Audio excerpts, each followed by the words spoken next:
The best Monopoly strategy. So I've been playing Monopoly since I was a kid, against my friends, against my family and stuff like that. And I could swear this guy was wearing a single eyeglass in his left eye. I don't know where to go. Anyways, today I thought I'd share with you the best strategy that worked with me for this game as a kid and also as an adult when I'm playing against online players. So yeah, let's get right to it. Let's start by talking about the train stations. I want to tell you something, train stations are actually like the dark horse of Monopoly, but no one seems to care about them. If you own all the 4 train stations, everyone landing on them is gonna pay you £200. That's equivalent to landing on a spacing that has 2 houses in it. It's freaking insane. So yeah, imagine having 4 different spots in the board where you have 2 houses in them, and anyone landing on them is gonna just pay you £200. So yeah, the train stations are definitely extremely underrated in this game. People don't care about them. If you offer any trade of any other spacing that has slightly more value than the train stations, which happens to be £200, he'll most likely accept the deal. So yeah, owning the 4 stations could be easier than you think. Okay, we're done with the train stations part. What next? How are you gonna win the game? By building houses and hotels. That's literally the only way you could win the game. You can't win the game with regular rents. So where do you build houses and hotels? What's the best possible place to build houses and hotels? I mean hotels, okay? It's spelled hotels, not hotels. It's just so heavy on the tongue for some reason. So anyways, where do you think are the best spots you could possibly build houses or hotels in or whatever?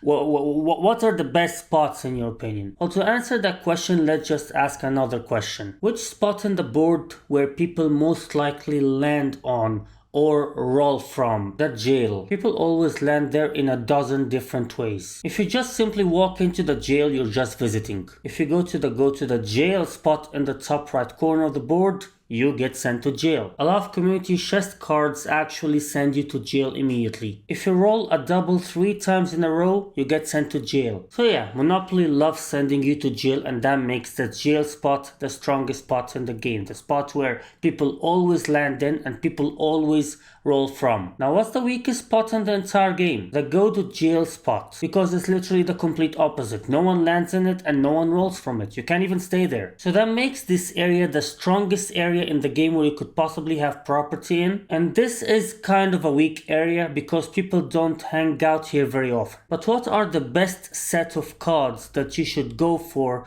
to try and build houses and hotels in? The orange set. These are the ones you want to go for because they're fairly far away from the jail spot, so people always end up being there. Considering that you're using 2 rolls and not 1 in this game, people always surpass the pink set of colors, which makes the pink not exactly that hot to me. As a matter of fact, I kind of consider pink to be belonging into the weak spots.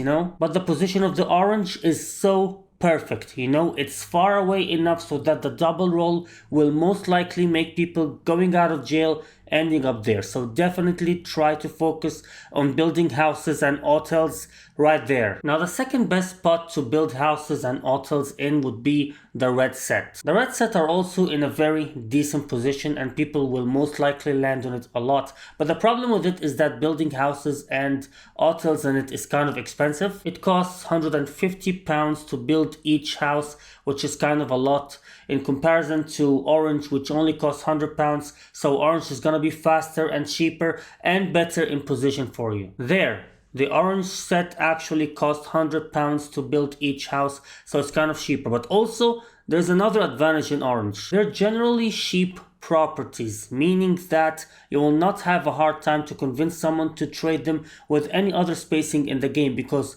it will most likely be way more expensive, so he'll be like, wow, that's a good deal. Red, on the other hand, is kind of more expensive, so convincing people to make trades with them could be harder. Now, which set of colors do you think will be the third best spot to build houses and hotels in? The blue set. Now, I know what you're thinking. They're in a weak spot, right? So they're kind of hard to be landed on. And yes, they are in a weak spot and they are extremely hard to be landed on. It could be a nightmare for you.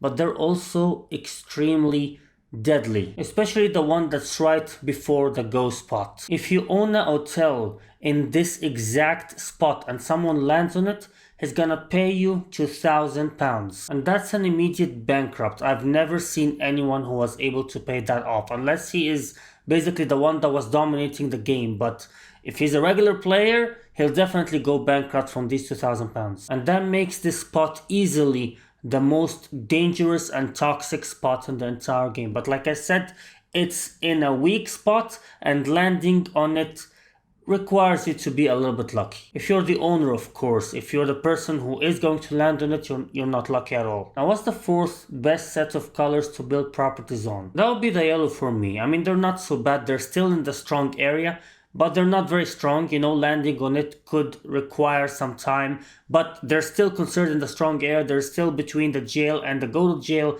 which is kind of strong. After them, I would go with the green set, which is kind of like the yellow, but weaker. But still, it's not a bad spot, and still, people land there kind of often. As for this last area that I just, drew a boot on, I don't think you should bother trying to get any properties in there at all. I mean, the properties in there could be useful in the early game, but in the mid game and the end game, they will be kind of pointless because, they will not get you much money, and they will be just, they will not be very rewarding. The pink set might not be so bad though, I mean, its numbers are kind of decent, but like I said, the position is not very good because it's right after the jail spot, so people will just jump above it. And generally just go for properties there if you have nothing else to build properties on. But, if you have the opportunity to go for the orange or red or one of these hot areas, definitely go for them first. Last thing I want to talk about is utilities. They suck.